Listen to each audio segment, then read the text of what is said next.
Film fans YouTube, hello and welcome back to the channel. I am Josh, the Movie Apprentice, and the Oscars are this Sunday, and it is long overdue for me to give my ranking of the Best Picture nominees from worst to best by my own estimations. Coming in at number 10, we have Maestro, which is easily the only film out of these 10 that I would say I outright didn't like very much. Whilst it is masterfully directed and the cinematography is gorgeous, I feel like this film was very overindulgent on Bradley Cooper's side of things. And while he is well deserving of an Oscar in the future and probably should have had one by now, this for me wasn't it. Being a Leonard Bernstein biopic, I don't think I learned anything about the guy. It just felt very Oscar baity. This was the most Oscar baity film of the lot. It was literally give me the Oscar, the movie, and as a result, easily sits at the foot of my ranking for the Best Picture nominees.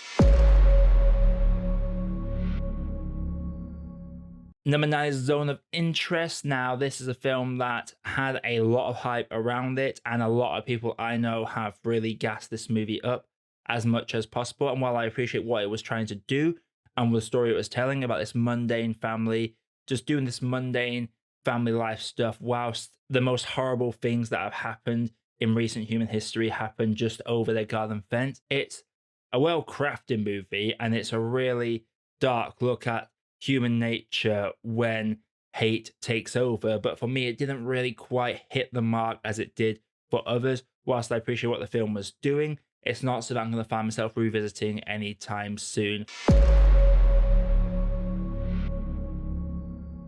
Coming in at number 8 is American Fiction, my most recent watch of this list. And whilst I appreciated the comedy of the movie and the commentary as well when it came to the Black community and how the big Hollywood people try to perceive it and tell the stories, I feel like the message gets a bit lost towards the tail end of the film and it does run out of steam. It was a very enjoyable movie, but it didn't blow me away. And the final sort of 20 minutes or so didn't hit the mark for myself personally, but it was still a very decent movie, and it probably will walk away with the Best Adapted Screenplay Oscar, but for Best Picture, it's not really my cup of tea. Number 7 is Barbie, and while Greta Gerwig can happily say that they made the first billion-dollar movie in quite some time, especially in this post-COVID era world, this is the movie that, along with Oppenheimer, helped bring people back to the cinema. It's a very bright, fun, colourful movie, and it had a lot of important messages in there. I love the way that it didn't only delve into the feminist side of things, but also delved into some male insecurities and where they stand on the hierarchy of what the world like. I like how they spent time acknowledging that and not just focusing on the Barbie side of things. It's a very good movie, and whilst people seem to be very annoyed that certain people didn't get nominated for the right awards, that's something I'm going to have to address in my predictions video. But for Barbie, I thought it was a very fun movie and was a good time at the cinema. But in terms of overall quality, I thought it was good and not great. And for me, that's why it lands at number 7 on this list.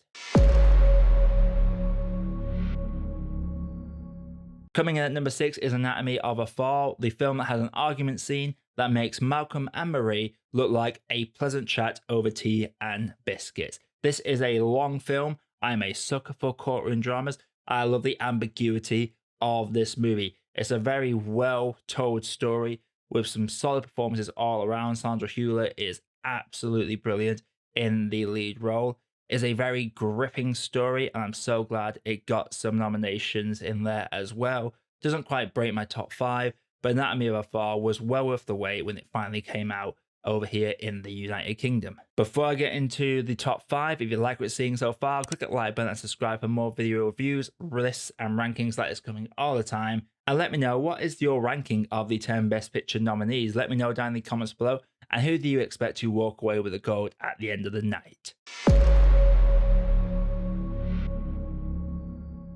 Moving into number 5 now, it is The Holdovers, a film that I skipped at the London Film Festival, and I've learned the hard way that I should not skip movies at the film festival because I have deprived myself of some absolute banger movies that have really brought up the quality of films I've seen on what has been a rough start to the year. The Holdovers was a very pleasant surprise that had a Breakfast Club-esque story about it. I thought it was a really well-made movie.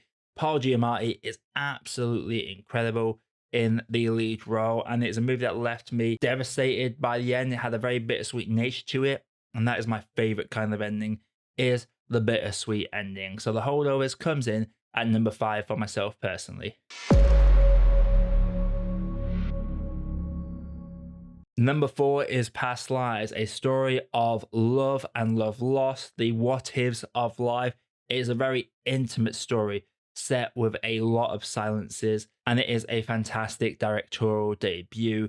The performers from both sides are absolutely incredible, and there's something about the last 5 to 10 minutes of that movie that just will really stick with me. The conversation at the bar is really deep and intimate. I love how it avoided any narrative tropes that it could have played with, especially when it came to the husband of one of the characters. There could have been a melodramatic aspect of the movie, but there was a very mature element to it about love and romance.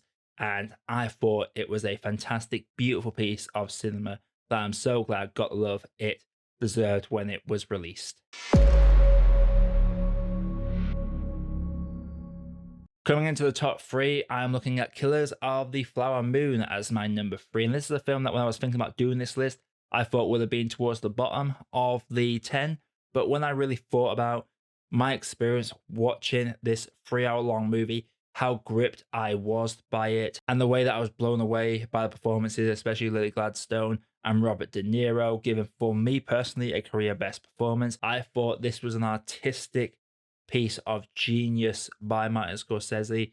He gets a lot of flack from some of the younger internet community, but for me, he is one of the greatest to ever do it, and he really shows it in this movie. The way he finalizes and finishes the movie is one of the most creative ways to wrap up a movie I have seen in quite some time. And the fact this is a 3-hour movie that, whilst you feel the length, you're not bothered by it because it is such a great narrative ride seeing these events play out. Killers of the Flower Moon was well worth the wait when it finally came out. Now, for my top 2, I was torn between who to have as number 1, who to have as number 2. And when I had to really sit back and think about it, I had to think, what is the film that has stuck with me? What is going to stick with me for the longest time possible? What has left me haunted at the end of the experience? And what just generally felt like this was a reason where I love cinema. That is what helped me sway it in one direction. So without further ado, my top 2 are as follows. My number 2 is Poor Things, and this is a film that I was very surprised by. I skipped it at the London Film Festival. I didn't enjoy the director's previous movie, so I was apprehensive going into this, but the trailers looked interesting, and I had to see what the hype was about, and genuinely, Emma Stone as Bella Baxter is now a cinema icon for me. I cannot wait to see how this film holds up in the years to come. I believe it has only just come out on Disney Plus, which is going to be very interesting. Definitely don't let your kids put it on parents because it is very risque, to put it politely. This is just a really good movie. For me, it was one of the most unique movies I have ever seen, and the art style is brilliant. The performances across the board by Stone, Ruffalo, Dafoe are all brilliant. I just thought this was a nice artistic piece of cinema that worked fantastically well. Obviously, there's going to be people that really didn't like the film for the themes, especially the characterization of Bella Baxter. But for me, I thought it was a very good coming of age story with a unique twist, as this grown woman with the mind of a child has to learn very fast about the world and its harsh realities, even despite her bluntness and optimism.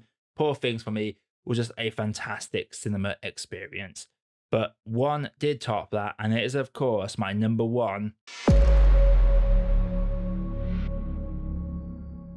Oppenheimer, Christopher Nolan film starring Cillian Murphy as J. Robert Oppenheimer, is an outstanding piece of cinema. It is the frontrunner this award season, and it is with very good reason as well. For a film that is over 2 hours long, pushing 3, that's mostly people sat in rooms talking about science and chemistry and atomic theory. It's somehow one of the most gripping cinema experiences I have ever been to. The way it doesn't shy away from the morality of the atomic bomb and the regrets that Oppenheimer must have felt post war. I did a little bit of research about the guy before going into this, so I had a bit of an idea of what to expect. I'm glad I did because there's so much information thrown at you in the first half hour.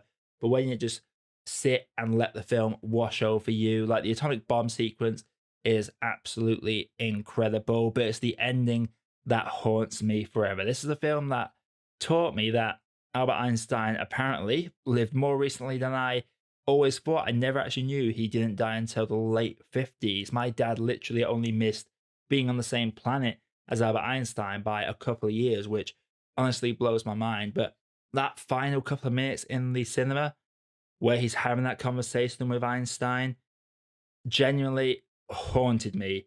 And I was thinking about it for a good couple of weeks after watching it. And when I think about it now, it still sends chills down my spine. Robert Downey Jr.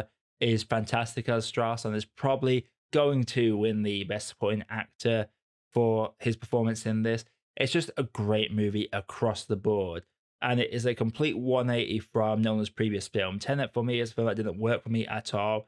So he has well and truly like flipped it, because this might be one of my favorite films of all time. And for me, it is my favorite of the 10 Best Picture nominees in 2024. So that's it. That's how I rank the Best Picture nominees. But what are your rankings? Let me know down in the comments below. And again, if you have made it this far, like the video, click that subscribe button and be notified for more videos like this coming all the time. I'm obviously still reviewing Masters of the Air until that finishes. I am going to be getting my June Part 2 video out within the next couple of days. Very late, I know, but it is what it is when you're working full time and doing this as a hobby. And I will be doing a predictions video for the Oscars, hopefully coming out Saturday or Sunday, a few hours before the Oscars themselves. And I'm going to be doing a head versus heart thing, who I think is going to win and who I would just love to win regardless. That is my plan for the next few days, so stay tuned for that. But until next time, everybody, I'm Josh, the Movie Apprentice, and I'll see you all in the next video.